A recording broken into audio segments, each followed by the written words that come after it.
this is the Mallard, which came to me. Spares a repair, no life in the motor, it said. So I put in quite a hefty bid. This is a very popular machine. So let's see if we can get this Mallard up flying again. Nice condition. Complete. Nothing apparently broken.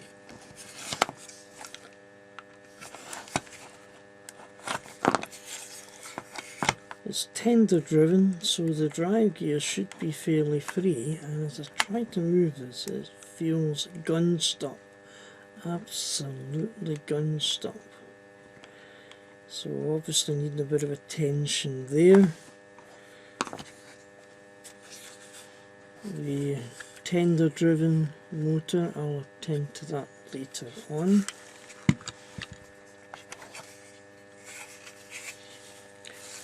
I haven't opened a Mallard before, so let's take off the ponies.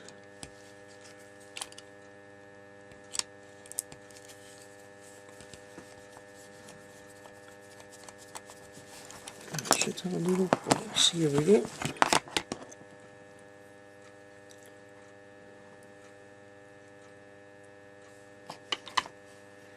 Unusual, a spacer washer between the pilot wheel and for the rear pilot, and here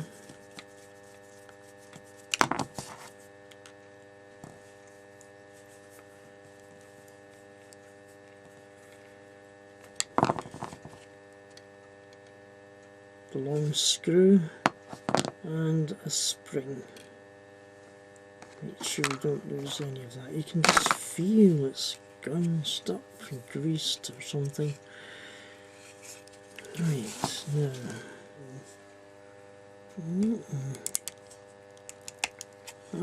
There we go, there we go. There we go, just a little clip. And steps. In here and in here. There we go, that takes those out. Be careful with the handrail.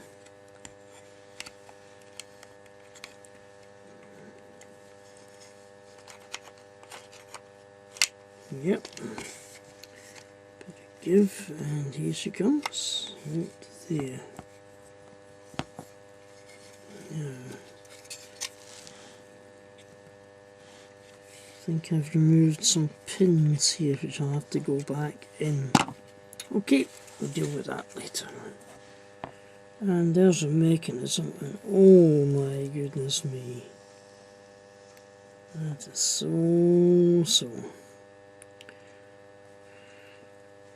Right. Short pause, I need to get some cleaning material and some lubrication material.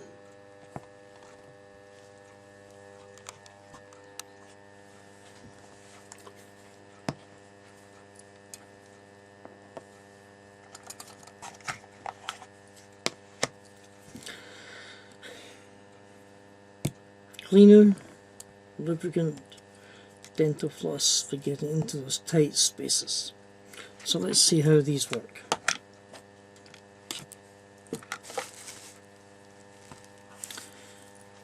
Have a little screwdriver here used specifically for these screws, very little screws. So let's keep track of what comes off. Screws first. And there's a layer of drive gear which is attached to cylinder block and the motion block.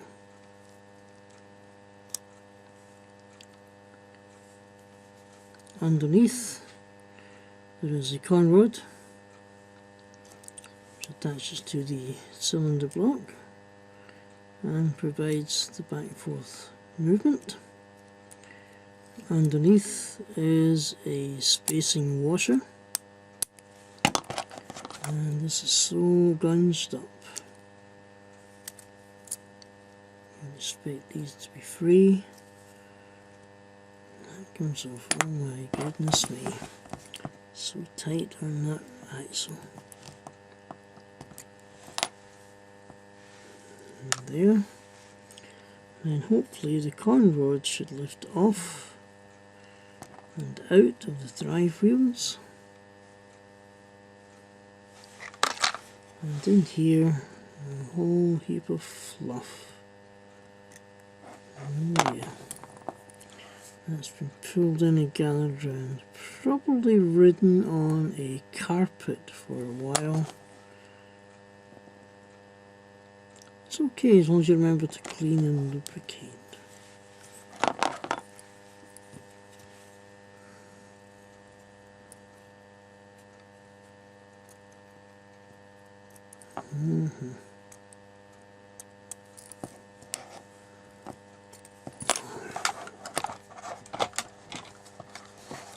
Right, a little bit of sticky remover.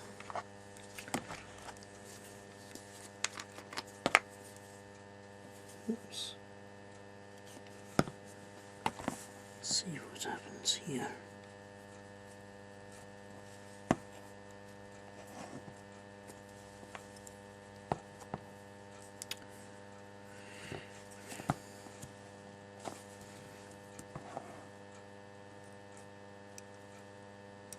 Okay, let's have a look at the other side.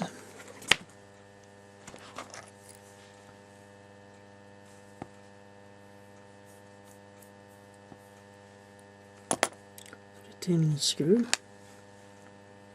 The left hand regulator gear comes off there, followed by the piston drive, the spacer and the con rod.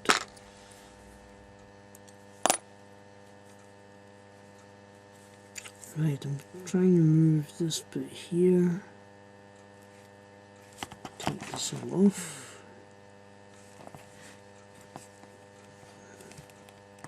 There we go, here, and this side as well. Really stuck in. There we are. So these should come free. Left hand side just about. There we are. And the right hand side should slide out from there. And those wheels are not turning. Okay.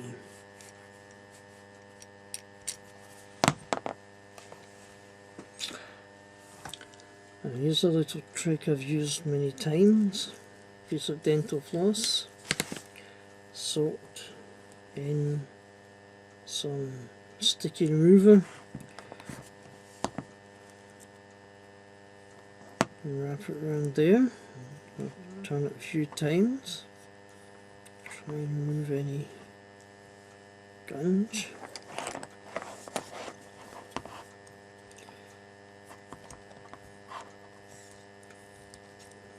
Definitely not running very well, and unlike the earlier chassis, it's difficult to get in here with a lubricant.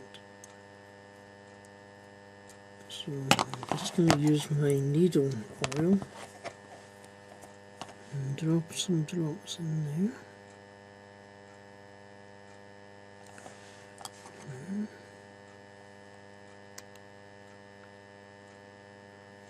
Just in there, that's it, in there.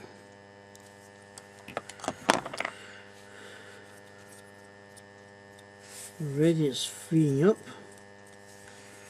I want it spinning free. There we go. Amazing, a little touch of oil will do. Right, so let's try the middle wheels. They don't run very well. So, drop some oil in there. And some oil in there.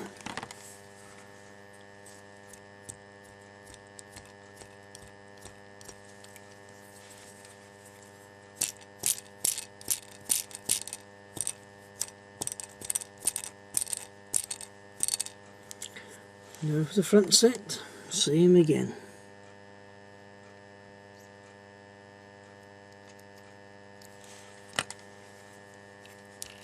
And look at the difference already.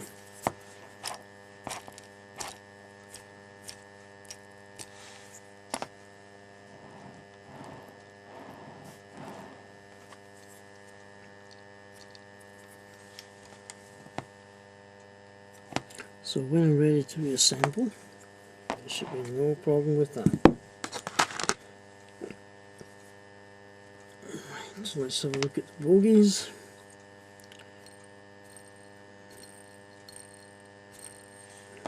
Okay, just a little drop in here and in there.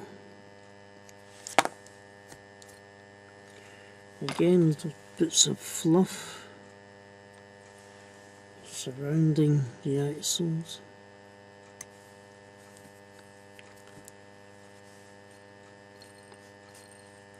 It's nice.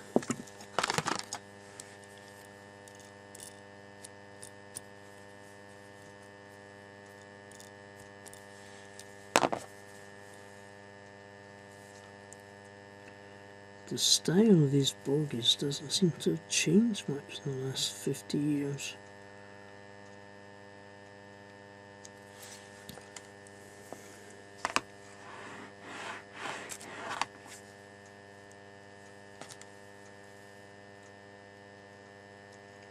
Into the swivel, this pivot, swivel, the swivet. There we go. Yep, that should be nice, free running, lovely. And that just leaves the tender. Okay, let's have a look at the tender. So this is where the motor unit is, and in these 8-wheel tenders the last bogie is usually free, non-motorised. It's often held on one of these star washers, so you have to be very careful removing them because they can go flying. Ease them off from one side and then the other, and they should then come off. And be careful you don't lose them. Nearly there.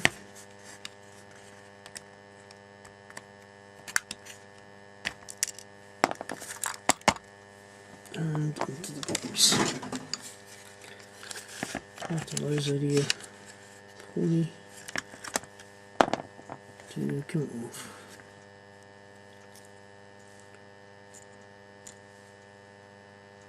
While we've got it out, let's just apply some lubricant. And there. And there.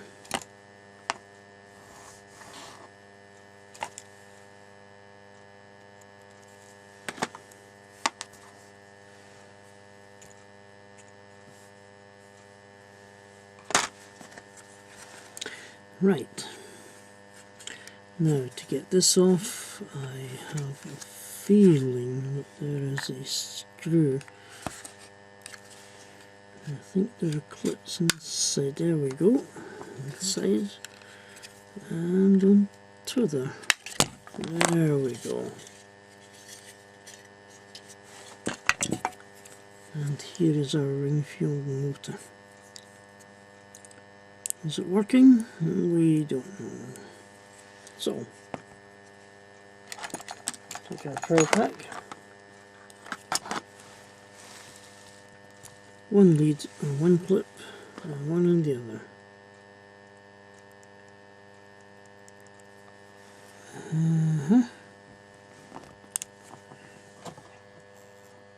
Yep, there is some life there. My guess is it's been dragged down by lack of lubricant. Right, at this point I will try and work out how to remove this.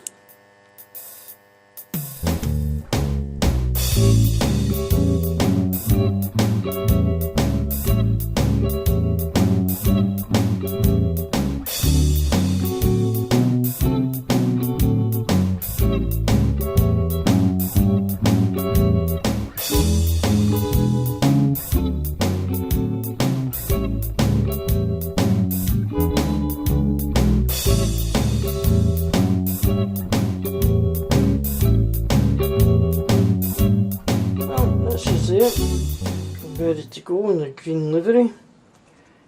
It's a quick look. Mallard nameplate there, and a lovely mechanism. Driving wheels, 462 Pacific, 6022 tender drive, 8 wheels on the tender. These are meant for long haul. So let's apply some power and see how she goes. There she goes, nice and smoothly round the back into the shadows, coming round, and she'll do a couple of loops. This is a temporary layout, loosely based on the Hornby track mat. I've extended the rear extension to provide 3 loops. And just basically I'm going to use it for running a couple of trains that I have, and use it for testing when I'm finished with repairs. So I'll just let her run for a little while, see the lubrication will soak in. She's still a bit stiff, so I'll just leave her running there. Oh, thanks for watching, YouTubers. Hope you enjoyed that little servicing of the Mallard.